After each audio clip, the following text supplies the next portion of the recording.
Hello students, myself Rajeev Atri. आज की class में हम सीखने वाले हैं बायोट सैवर्ट लॉ की एक और एप्लीकेशंस, जिसके अंदर स्टूडेंट्स हमने एक straight current carrying long wire, long इतनी लंबी मानेंगे, लास्ट में हम इनफाइनाइट लेंथ कंसिडर करके हम अपना सॉल्यूशन मॉडिफाई करेंगे। मतलब लंबाई कोई फाइनाइट लंबाई के लिए हम नहीं निकाल रहे, और फाइनाइट लंबाई के लिए भी मैं एक स्पेशल केस में इसके बारे में आपको बताऊंगा एक्सप्रेशन किस तरह से आप कन्वर्ट करोगे। सबसे पहले हमें एक वायर कंसीडर करनी है। Let us consider this is wire x y. Okay, after that देखो, बिकॉज ये बायोट सैवर्ट लॉ की एप्लीकेशन है, सो दैट्स वाई हमें स्टार्ट कहां से करना होता है? स्टार्ट वहीं by Biot Savart law. And students, Biot Savart law के अंदर हमें small magnetic field due to the small straight ideal sine theta by r square mu naught by 4 pi is constant. So Biot Savart law की application के अंदर हमें start कहां से करना है? करंट एलिमेंट की मैग्नेटिक फील्ड से। सो स्टूडेंट्स, करंट एलिमेंट मानेंगे सबसे पहले। Late us consider this is the small length, small straight length, but यहां पे वायर पूरी की पूरी स्ट्रेट ही है। दैट्स वाई हम कहीं पे भी आप ऐसा स्मॉल स्ट्रेट पार्ट काट सकते हो, बिकॉज इसके अंदर करंट कितना चल रहा है? Let us consider the value of current is I, so that's why IDL is this current element, and the direction of current element is along the wire, because wire कैसी है? Straight wire है। मान लीजिए कहीं पे भी at any angle theta, किसी भी एंगल थीटा पे आपका कोई एक टेस्टिंग पॉइंट है जिसके ऊपर आपको क्या निकालनी है? मैग्नेटिक फील्ड निकालनी है। नाउ स्टूडेंट्स, इसका परपेंडिकुलर डिस्टेंस आप खुद से स्मॉल r मान लें, या फिर हम करंट एलिमेंट से टेस्टिंग पॉइंट तक का गैप मानते आए हैं ना, हम सिमेट्री को चेंज नहीं करेंगे। अगर आपको बदलना है कोई प्रॉब्लम नहीं है, कोई भी डिस्टेंस आप कहीं पे भी मान सकते हो। ये यहाँ पे कोई यूनिवर्सल डिस्टेंसेस या यूनिवर्सल मेजरमेंट्स नहीं होती। ये देखिए, डीएल से इस पॉइंट तक का डिस्टेंस मैं मान रहा हूं एल, एल कैपिटल एल या स्मॉल एल मान लो, कुछ भी मान लो, स्मॉल एल मान लो यहाँ पे। After that this is the distance, इसको आप कुछ भी कंसीडर कर सकते हो, कैपिटल आर मान सकते हो, ए बी सी डी कुछ भी मान सकते हो। Okay, so this is another angle. आप एक और एंगल कंसीडर करेंगे फाई। ये फाई एंगल कंसीडर करने का एक बहुत बड़ा रीजन है। बड़ा रीजन ये है students, because dl is a small length and we have to find the magnetic field of whole wire। ये चीज दिमाग में रखें। अब पूरी वायर की मैग्नेटिक फील्ड निकालनी है, बट पूरी वायर की मैग्नेटिक फील्ड निकालने के लिए आपको पूरी वायर की लेंथ गिवन नहीं है। अगर आपको पूरी वायर की लेंथ गिवन नहीं है, तो अब इस स्मॉल मैग्नेटिक फील्ड से मैं इस पूरी वायर की मैग्नेटिक फील्ड कैसे निकाल पाऊंगा? तो आपको इंटीग्रेट करने के लिए कोई अनदर वेरिएबल चुनना पड़ेगा, जो वेरिएबल एंगल है। मतलब कहने का है सिंपल, अगर आपको पूरी वायर की मैग्नेटिक फील्ड निकालनी है तो इसी एंगल को वेरी करें। कहां से? From two extreme points. इस तरह से ये दो एक्सट्रीम पॉइंट है इस वायर के, है ना? तो ये नीचे वाला एंगल मैं लिख रहा हूं फाई 1, ऊपर वाला एंगल हम लिख रहे हैं phi 2। Okay, but limit put करते टाइम ध्यान रहे, बिकॉज हम एक वेक्टर क्वांटिटी को सोल्व करने जा रहे हैं, दैट्स व्हाई एक इनमें से आपको नेगेटिव लेना पड़ेगा, बिकॉज हम शुरू से ही डाउनवर्ड डायरेक्शन को नेगेटिव मानते आए हैं। दैट्स व्हाई आप इसको नेगेटिव मानेंगे, उसको पॉजिटिव मानेंगे। ओके, देखें नाउ, अब बच्चों सवाल ये उठता है कि हम फाई के रिस्पेक्ट में इंटीग्रेशन कैसे करें इसका, क्योंकि यहां पे तो वेरिएबल कौन है? डीएल है। अगर मैं अभी इसी इंस्टेंट पे इसका इंटीग्रेशन करता तो डीएल के रिस्पेक्ट में इंटीग्रेशन होता, बट डीएल के लिए मेरे को पूरी लेंथ चाहिए। जैसे कि सर्कल में तो डीएल के रिस्पेक्ट में किया, रेडियस गिवन होती थी, दैट्स व्हाई सर्कमफ्रेंस आ जाता था डीएल का। यहां पे ऐसा कुछ नहीं है, दैट्स व्हाई हमें डीएल को चेंज करके डी फाई बनाना पड़ेगा पहले।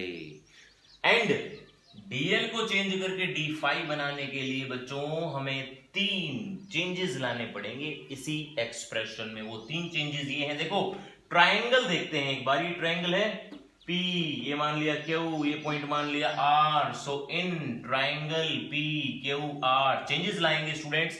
चेंज क्या लाएंगे, देखो ट्राइंगल के 3 एंगल का सम 180, जिसमें कि एक तो 90 है, बाकी के 2 एंगल का सम ये कितना होना चाहिए, 90 डिग्री होना चाहिए। सो can I say theta is equal to 90 degree minus 5 and now applying sine both side, sine 90 degree minus 5, what is this, देखो 90 प्लस हो या माइनस हो आपका फंक्शन चेंज होगा, ट्रिग्नोमेट्रिक फंक्शन चेंज होता है। आफ्टर दैट 90 माइनस थीटा, पहला quadrant, पहले क्वाड्रेंट में तो सभी पॉजिटिव होते हैं, दैट्स व्हाई मैंने इसको, ये देखो साइन थीटा की जगह पे कोस फाई आ गया। अब सारी चीजें धीरे धीरे आपको फाई के रिस्पेक्ट में बदलनी है बच्चों।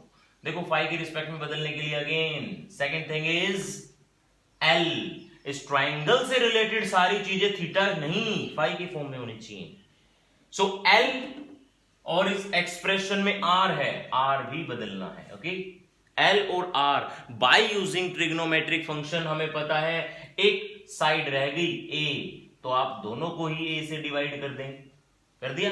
अब देखिए ट्रिग्नोमेट्रिक फंक्शन एल बाय ए, इसके रिस्पेक्ट में होना चाहिए सारी चीजें, तो इसके रिस्पेक्ट में ये परपेंडिकुलर है, ये बेस है, perpendicular is by base is what, tan theta, है ना।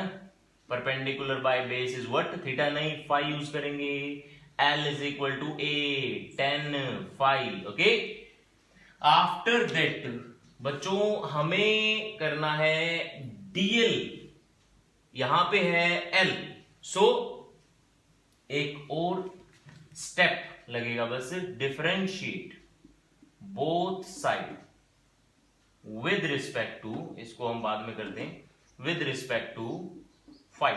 फाई के रिस्पेक्ट में डिफरेंशिएट करोगे बच्चों, ये देखो फाई के रिस्पेक्ट में करूंगा dl बाई डी फाई, ऐसे करते हैं a tan का secant square phi, now by cross multiplying a secant square phi d phi। Okay, so अब dl की जगह पे वैल्यू आ चुकी है, और वो भी इन form of phi d phi, मतलब अब आप जब इसको पुट करोगे और इंटीग्रेट करोगे तो अब आपका इंटीग्रेशन dl के रिस्पेक्ट में नहीं d phi के रिस्पेक्ट में होगा बच्चों। अब देखें दूसरी एक और चेंज रह गया था, क्या था, r by a। Now with respect to phi, r is what, hypotenuse, okay, a is what, base, base by hypotenuse is cos theta, hypotenuse by base is secant। okay, so r is equal to a secant phi, and मेरे पास r नहीं, r square है, तो आप इसका square करके यहां put कर सकते हो। So by using 1 2 3 from equation 1 2 and 3, यहां पे अगर आप सब्स्टिट्यूट करें तो आपका dB कैसे चेंज होगा बच्चों, देखें dB is equal to mu naught by 4 pi as it is I as it is on the place of dl we have to substitute a secant square phi d phi, on the place of sin theta we have to substitute cos phi, on the place of r square we have to substitute a square secant square phi।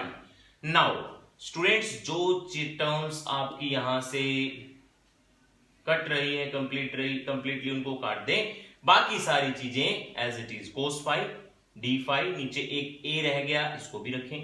This is the smaller magnetic field due to the dl element and this magnetic field in form of phi। ये बात सबसे ज्यादा ध्यान रखने वाली है, because now हमें क्या करना है, integrate with in limit, students limits के साथ, और लिमिट कौन सी बच्चों, -φ1 से φ2, समझ में आ रही बातें।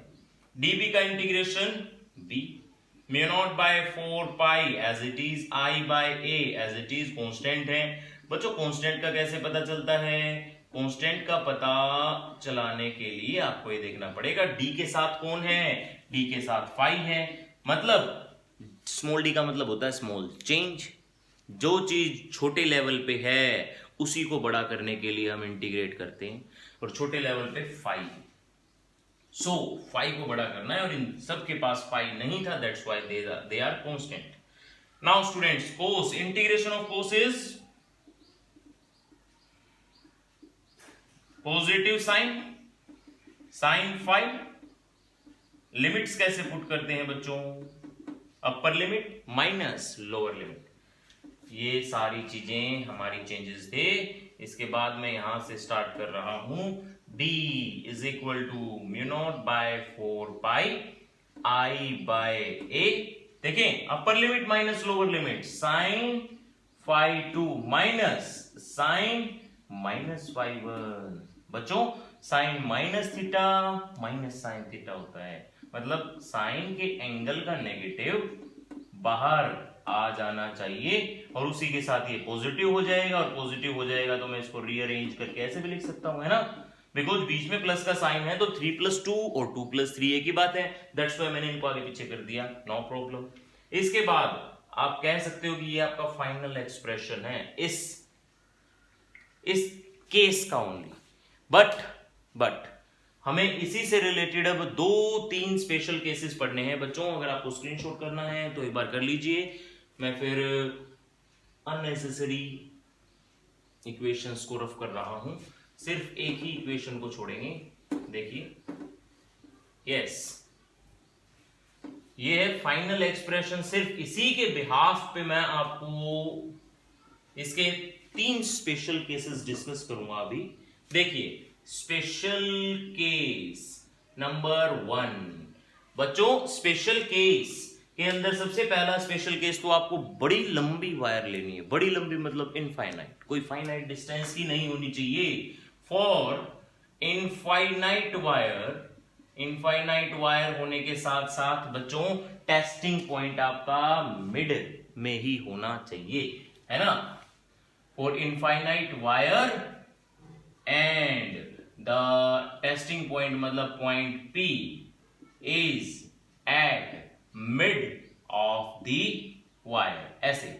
ओके, सो वायर के बीच में जब होगा, ये देखें, अगर ये हमारी वायर है, इसकी लेंथ मैंने इनफाइनाइट कर दी. मान लो ज्यादा इनफाइनाइट नहीं, मान लो ये रूफ पे कनेक्ट हो चुकी है, और ये एंगल होता था φ1. तो अगर रूफ से मैं इस एंगल को कनेक्ट करूं तो देखें, ये एग्जैक्टली या अप्रोक्सली भी मानो 90 डिग्री है. सिमिलरली अगर एंगल नीचे से भी, नीचे हमारे फ्लोर पे कनेक्ट हो चुकी है वायर, तो भी एंगल कितना रहेगा? 90 degree, approximately 90 degree. For this case the angles जो मॉडिफाई होंगे, φ1 is equal to φ2 is equal to 90 degree approx. Now देखिए, sin 91 1 + 1 2, so resultant magnetic field is mu naught by 4 pi I by a into 2. Cancel, the resultant will be mu naught by 2 pi I by a. Okay students, इसी से similar थोड़ी सी equation हम निकाल चुके हैं एक ring के centre पे. वहां पे निकाली थी हमने mu naught by 2 I by ए, पाई नहीं था. सो ये चीजें आपको याद करनी है, क्योंकि अभी मैं नेक्स्ट क्लास में बायोट सावर्ट लॉ से रिलेटेड आपको क्वेश्चंस कराने वाला हूं. उन क्वेश्चंस के अंदर आप ये सारे जो छोटी छोटी चेंज, छोटी छोटी वेरिएशन के ये फाइनल एक्सप्रेशंस हैं, ये आप याद रखेंगे, तभी आपको वो सारे एक्सप्रेशंस या क्वेश्चंस अच्छे से समझ में आएंगे. Okay, special case number 2. बच्चों, दूसरा केस अभी भी इनफाइनाइट लेंथ ही लेनी है, but the testing point is at any of its extreme point. मान लो ऊपर वाले एक्सट्रीम पॉइंट पे है तो ऊपर वाला एंगल 0 डिग्री, बट नीचे वाला तो अब भी 90 डिग्री रहेगा, क्योंकि फाइनाइट लेंथ नहीं है, इनफाइनाइट लेंथ है, तो नीचे वाला तो अब भी 90 डिग्री रहेगा. अगर यही एंगल नीचे वाले एंड पे है तो नीचे वाला एंगल 0, ऊपर वाला एंगल 90, मतलब आइदर ऑफ इट्स φ1 और φ2 is 0 degree and other angle is 90 degree. For infinite wire having testing point at its one extreme end okay. ऐसे केसेस के अंदर मान लो φ1 इज इक्वल टू 0 डिग्री है and φ2 is equal to 90 degree है। दूसरा भी मान सकते हो आप, दूसरा कपल भी मान सकते हो, बट होगा क्या, sin 0 इज 0, sin 90 इज 1। अगर यहां पे sin 90 आ जाता है, यहां पे sin 0 आ जाता है, मतलब 0 प्लस 1 कर लो या 1 प्लस 0 कर लो, बात तो एक ही है, 1 आना है, 1 आना है। तो final expression is mu naught by 4 pi I by a। This is the final expression of this case. Now students, ये तो था इनफाइनाइट वायर्स का केस। अब अगर आप फाइनाइट वायर लोगे, तो क्या केस होगा, special case number 3 for finite wire. इसके लिए मैं एक बार अलग से डायग्राम बना रहा हूं बच्चों। फाइनल एक्सप्रेशन आप याद रखें, फाइनल एक्सप्रेशन अभी हमने निकाला mu naught by 4 pi I by a sine φ1 plus sine φ2, ऐसा। स्पेशल केस नंबर 3 बच्चों, ऐसे ये जो फाइनाइट लेंथ है, मान लीजिए L लेंथ है वायर की, कितनी length, L length. Testing point बिल्कुल मिड में है, तो ये लेंथ हो गई L बाय 2 और ये लेंथ हो गई L by 2। And by symmetry क्या हम ये कह सकते हैं बच्चों कि जो एंगल φ1 रहा होगा वही एंगल φ2 रहा होगा, φ1 is equal to φ2 is equal to what, phi मान लेते हैं, बिकॉज ये डिस्टेंस हमने a कंसीडर किया था, बिल्कुल किया था, for wire of finite length. बच्चों फाइनाइट लेंथ के केस में and the testing point is eight middle portion या मिडल पॉइंट। बिल्कुल मिडल पॉइंट पे आप टेस्टिंग पॉइंट रखोगे, और मिडल पॉइंट पे रखोगे तो φ1 is equal to φ2 is equal to φ, और we can rearrange this formula as sin phi plus sin phi. We can write here mu naught by 4 pi I by a sin phi, और इसके सामने 2 है ना, समझ में आ रही बातें। बट अभी sin phi निकालना है, sin phi निकालने के लिए ट्राइंगल की हेल्प लेनी पड़ेगी, बेशक नीचे वाला या ऊपर वाला। परपेंडिकुलर बाय हाइपोटेन्यूज होता है बच्चों, ये परपेंडिकुलर है मतलब L बाय 2, ये हाइपोटेन्यूज है। हाइपोटेन्यूज निकालने के लिए देखो perpendicular square plus base square under the root, यहां पे भी आप ऐसे ही करोगे, परपेंडिकुलर स्क्वायर मतलब L by 2, L square by 4 हो जाएगा, प्लस बेस स्क्वायर मतलब a का स्क्वायर, ऐसे। इसको थोड़ा सा और आप सोल्व करो तो ये L बाय 2 ऐसे कर दें, और इसको L square plus 4a square, okay, 4a square, नीचे 4 बचेगा, बट वो जो 4 अंडर रूट के जब बाहर निकल के आएगा तो वो 2 निकल के आएगा, इससे कैंसिल, बचेगा क्या, sine phi is equal to L divided by under root L square by 4a square. समझ में आ रही बात, ये आप साइन फाई की जगह पे सब्स्टिट्यूट करो और फाइनल एक्सप्रेशन लो, फिनिश। 2 बेशक इसको कट ऑफ करके यहाँ पे 2 आ जाएगा, L by under root L square plus 4a square. This is the final expression for the finite length of wire. So students expressions खत्म होते हैं, एक्सप्रेशंस के बाद अब आई बारी डायरेक्शन क्या होगी। हमने मैग्नेटिक फील्ड निकाली ना, magnetic field is vector quantity, without direction it is there is not any sense to find magnetic field. So हमें अब क्या करना है बच्चों, डायरेक्शन पता करनी है। डायरेक्शन पता करने के लिए again direction of current, this is, and right hand thumb rule लगाएं, अंदर बाहर। सो डायरेक्शन ये भी आपको याद रखना पड़ेगा, direction of magnetic field is identified by right hand thumb rule. आसान सा रूल यही है, वैसे तो स्क्रू रूल भी होता है, राइट हैंडेड स्क्रू रूल, कि उसको करंट की डायरेक्शन में हमें सस्पेंड करवाना है, तो बताओ कैसे घुमाऊं, जैसे घुमाओगे वही मैग्नेटिक फील्ड की डायरेक्शन होगी, okay. Now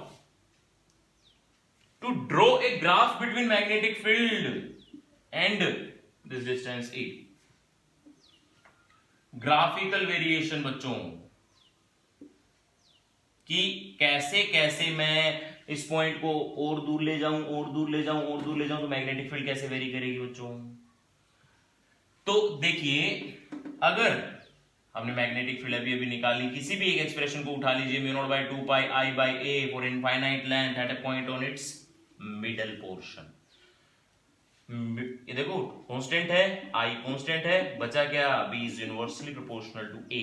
means to say that अगर आपको वेरिएशन चेक करनी है तो सिंपल है, इनवर्सली प्रोपोर्शनल का ग्राफ ऐसा ही होता था ना बच्चों। सो ये ग्राफिकल वेरिएशन है एंड फाइनल एक्सप्रेशन, और हमने सभी स्पेशल केसेस भी पढ़े। अगर किसी भी केस में डाउट आए, किसी अनदर टॉपिक में डाउट आए तो please comment section is waiting for you, okay. And अगर समझ में आई है चीजें तो शेयर, सब्सक्राइब और जो जो करना होता है कर लो। हाँ, thank you for your precious time.